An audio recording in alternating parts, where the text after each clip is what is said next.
Purple. Yo, it's the deal, man. It's the Kid Breeze. You feel me? You know where we at, man. We in the purple box, you know what I'm saying? It's the producer's edition, you know. And I'm going to take a little time, go over my, illustrious production process with y'all, you know what I'm saying? How it go down when I'm putting together these beats, you know what I mean?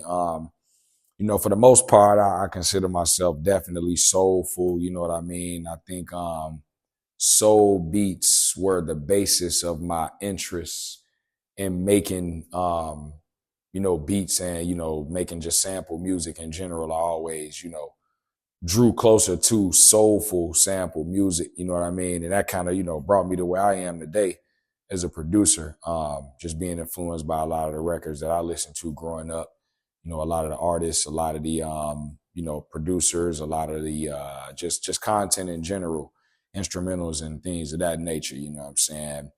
I think that for me, soul music was something that I always did. I was talking to APJ earlier and was just saying that, I think it became kind of a little more widely popular and accepted, once the pandemic came around, because everybody stuck in the crib, you feel me? They can't go nowhere, don't nobody want to listen to all the rah-rah, you feel me? When you sitting down, you can't go out, you know what I'm saying? So, I think that gave people a bigger affliction and affinity for soul music, you know what I'm saying? And how that pertains to me is with me had already making that type of music before, I think that just allowed me the opportunity to kind of make it more impactful and more attractive to people who may not listen to that type of music, you know what I'm saying? So, even like, with the beat that, I'm doing in here today, you know what I'm saying?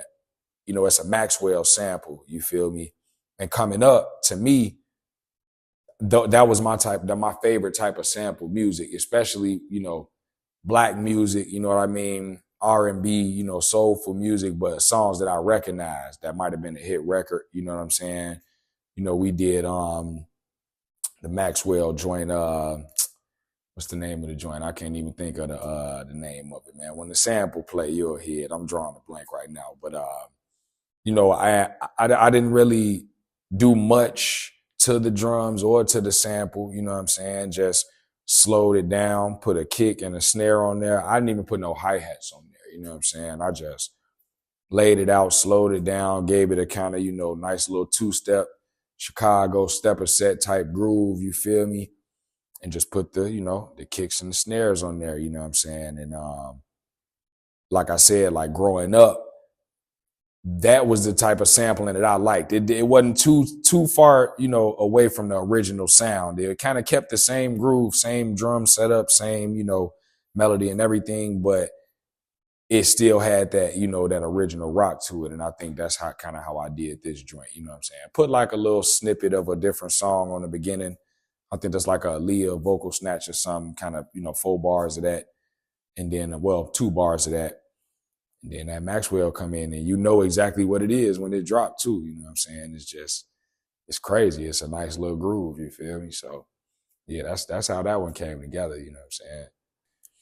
Man, yeah, gonna start out with a little sample to throw you off, make you think it's something else, you know what I'm saying? 1, 2, 2, 2, 2. Public service announcement for all the people out there. Right into that Maxwell.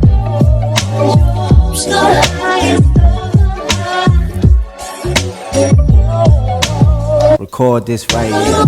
I ain't do much at all, you feel me? Kick in the snare, you know what I'm saying? Slowed it down. Just a kick in the snare. You recognize the song when it come on. You know exactly what it is, you feel me? Still get your 2-step on, you know what I'm saying? Sing along.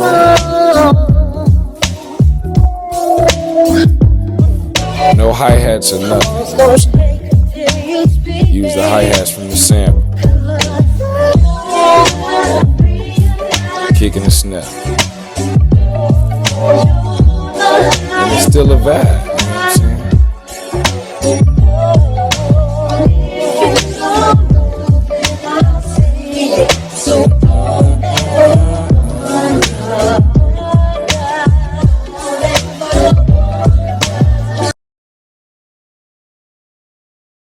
Purple.